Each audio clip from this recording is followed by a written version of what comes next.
Assalamualaikum warahmatullahi wabarakatuh. Kembali lagi di channel Nasihat Kehidupan Misteri. Pada video kali ini saya akan membahas tentang Wali Songo sebenarnya tidak ada. Perkembangan Islam di tanah air khususnya di Pulau Jawa tidak bisa dilepaskan dengan peran Wali Songo. Para wali ini menyebarkan syiar agama Islam pada abad ke-14 yang dimulai di pesisir utara Jawa seperti Surabaya, Gresik, Lamongan, Tuban di Jawa Timur, dan Demak, Kudus, Muria di Jawa Tengah, serta Cirebon di Jawa Barat. Songo dalam bahasa Jawa berarti 9, jadi Wali Songo berarti 9 wali. Namun ada pula yang menganggap kata Songo berasal dari bahasa Arab yakni sana yang berarti kemuliaan. Pendapat lain menyebutkan Wali Songo sebenarnya merupakan nama sebuah majelis dakwah yang dibentuk oleh Sunan Gresik pada tahun 808 Hijriah atau 1404 Masehi. Ada beberapa hal yang belum banyak diketahui masyarakat perihal Wali Songo, mulai dari asal para sunan atau wali, metode syiar ataupun tradisi yang dibawanya. Namun tahukah Anda bahwa Wali Songo ini ternyata tidaklah berjumlah 9 orang sebagaimana kita ketahui selama ini. Wali Songo sebenarnya merupakan sebuah majelis perkumpulan para ulama yang menyebarkan Islam di tanah Jawi, analognya semacam Majelis Ulama Indonesia atau MUI saat ini. Istilah Wali Songo sendiri merupakan gabungan dari dua kata yang berbeda etimologi atau asal-usul bahasanya, yakni kata wali yang berasal dari bahasa Arab yaitu wali, yang bentuk jamaknya adalah aulia, yang bermakna walija, yang bermakna orang-orang kepercayaan, khusus dan dekat, dan kata sanga yang berasal dari bahasa Pali atau Prakrit, sangha yang bermakna perkumpulan suci. Sehingga secara etimologi kata wali sanga atau songo ini yang berasal dari gabungan kata walai dan sangha bermakna perkumpulan orang-orang yang suci. Pemaknaan inilah yang harus diluruskan terlebih dahulu dari sebuah terminologi Wali Songo. Lantas apakah Wali Songo itu terdiri dari 9 orang? Tentu hal ini juga keliru. Mengapa? Karena ketika kita merujuk kepada berbagai referensi naskah-naskah kuno tentang Wali Songo, maka kita akan dibuat bingung olehnya.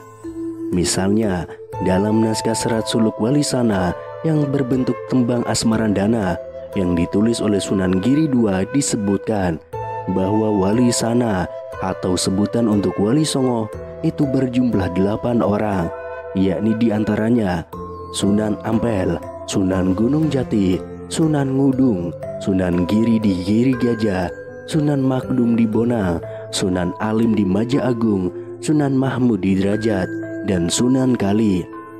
Sedangkan dalam naskah Babat Tanah Jawi disebutkan bahwa Wali Songo berjumlah 9 orang, yakni diantaranya Sunan Ampel, Sunan Bonang, Sunan Giri, Sunan Gunung Jati, Sunan Kalijaga, Sunan Derajat, Sunan Udung, Sunan Muria, dan Syekh Maulana Maghribi.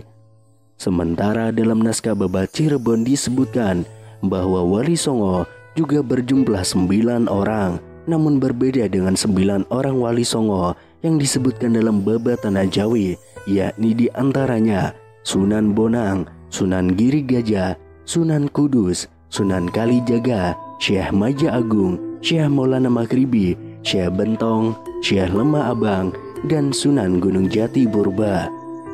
Nah, perbedaan-perbedaan nama-nama anggota Wali Songo inilah yang kemudian menimbulkan kesulitan untuk mengidentifikasi siapakah sebenarnya para ulama yang termasuk dalam perkumpulan orang suci yang bernama Wali Songo ini, sebagaimana makna aslinya yang berasal dari kata wali dan sangha. Kiai Haji Agus Sunyoto dalam bukunya yang berjudul Atlas Wali Songo menyebutkan bahwa konsep Wali Songo sumber utamanya dapat dilacak pada konsep kewalian yang secara umum oleh kalangan penganut sufisme diyakini meliputi 9 tingkat kewalian yang oleh Syekh Muhyiddin Ibnu Arabi dalam kitabnya yang berjudul Futuhat Al-Makkiyah dijabarkan sebagai berikut. Yang pertama, wali kutub, yakni pemimpin para wali di alam semesta. Yang kedua, wali aimah, yakni pembantu wali kutub dan sekaligus menggantikannya jika wafat. Yang ketiga, wali autad, yakni wali penjaga 4 arah penjuru mata angin. Yang keempat, wali abdal, yakni wali penjaga 7 musim. Yang kelima, wali nukabah, yakni wali penjaga hukum syariat. Yang keenam, wali nujabah, yakni wali yang hanya berjumlah 7 orang pada setiap zamannya. Wali hawariyun, yakni wali pembela kebenaran agama. Wali rajabiyun, yakni wali yang karomahnya muncul setiap bulan Rajab. Dan yang terakhir, wali katam, yakni wali yang mengurus wilayah kekuasaan umat Islam. Nah, dalam upaya dakwah Islam yang disebarkan oleh Wali Songo dengan prinsip dakwah al-muhafazah alal qadim soleh wal ahdu bil jadidil aslah, atau unsur-unsur budaya lokal yang beragam dan dianggap sesuai dengan sendi-sendi tauhid, kemudian diserap ke dalam dakwah Islam. Dan prinsip dakwah mau'izatul hasanah wa mujadalah bilati hiya asan, atau menyampaikan Islam dengan cara dan tutur bahasa yang baik. Inilah kemudian konsep 9 tingkat kewalian yang sufistik dari Syekh Muhyiddin Ibnu Arabi diadopsi dan diadaptasi untuk menggantikan konsep Dewata Nawasangha yang memang telah ada jauh sebelum kerajaan Majapahit berdiri. Sampai di sini akhirnya kita menjadi paham bahwa ternyata konsep Wali Songo sebenarnya merupakan adaptasi dari konsep Dewata Nawasangha atau perkumpulan 9 dewa yang bersifat Hinduistik menjadi konsep Wali Nawasangha atau perkumpulan 9 wali yang bersifat sufistik. Dalam catatan sejarah, keberadaan tokoh-tokoh Wali Songo ini selain diposisikan sebagai waliullah, yakni orang-orang yang memiliki kedekatan khusus dengan Allah, pada kenyataannya ternyata mereka juga diposisikan sebagai waliul amri, yakni orang-orang yang memegang kekuasaan atas hukum umat Islam dan sekaligus sebagai pemimpin masyarakat yang berwenang menentukan dan memutuskan urusan masyarakat, baik dalam bidang keduniawian maupun dalam bidang keagamaan.